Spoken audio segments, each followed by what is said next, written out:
ইলিশের পানি খোলা এতদিন শুধু নামই শুনেছি, এই পানি খোলা রান্নাটা কিন্তু আমি কখনোই করিনি। তো প্রথমবার ইলিশের পানি খোলা বানিয়েছি, এতটাই মজা খেয়ে সবাই প্রশংসা করেছে। মাশাল্লাহ, খেতে কিন্তু অনেক মজা, তাই রেসিপিটা আপনাদের সাথে শেয়ার করলাম।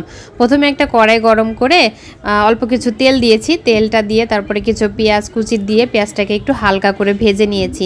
তারপর এখানে কিছুটা কালো জিরা দিয়েছি, কালো জিরা দিলে কিন্তু সুন্দর একটা ফ্লেভার আসে। তারপর দিয়েছি কাঁচামরিচ বাটা, সামান্য পানি দিয়ে মশলাটাকে একটু কষিয়ে নেব হালকা। এখন দিচ্ছি পরিমাণ মতো হলুদ আর স্বাদ মতো লবণ আর অল্প কিছু পেঁয়াজ বাটা, এই 1 চামচের মতো দিয়ে এই মশলাটাকে সুন্দর মতো কষিয়ে নিতে হবে যাতে মশলার কোনো কাঁচা গন্ধ না থাকে। এই যে খুব ভালোভাবে মশলাটা ভাজা হয়ে গেছে, এখন এখানে পরিমাণ মতো পানি দিয়ে দেবো। আমি যতটুকু ঝোল রাখবো ঠিক সেই অনুযায়ী পানি দিলেই হবে।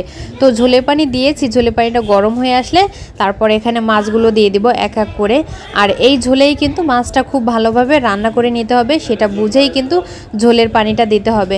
সব মাছগুলো দেওয়া হয়ে গেলে একটু হালকাভাবে নাড়িয়ে চাড়িয়ে এটাকে 5 মিনিটের মতো রান্না করে নেব। 5 মিনিট রান্না করার পরে এখানে আরও 2টা কাঁচামরিচ দিয়ে দেবো। কাঁচামরিচ দুটোকে এভাবে মাঝখান থেকে একটু ফেলে দিব যাতে মশলার ভিতরে সুন্দর একটা সুঘ্রাণ বের হয়। আর খুবই কম মশলায় এই ইলিশের পানি খোলাটা রান্না করা হয়। আমার মাছ রান্নাটা কিন্তু হয়ে গেছে। আর এই ঝোলটা খেতে যে এত মজা লাগে আপনারা বিশ্বাস করবেন না। আর এই রেসিপিটি ফলো করে অবশ্যই বাসায় ইলিশের পানি খোলা তৈরি করবেন, আর খেতে এত মজা, খাওয়ার সময় অবশ্যই আমার কথা মনে করবেন।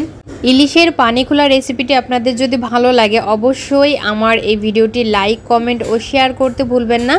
আজকের মতো এখানে বিদায় নিচ্ছি, সবাই ভালো থাকবেন। আর এরকম সুন্দর সুন্দর রেসিপি পেতে অবশ্যই আমার পেজটি ফলো দিয়ে আমার পাশে থাকবেন। তো সবাইকে বিদায় জানাচ্ছি, আল্লাহ হাফেজ।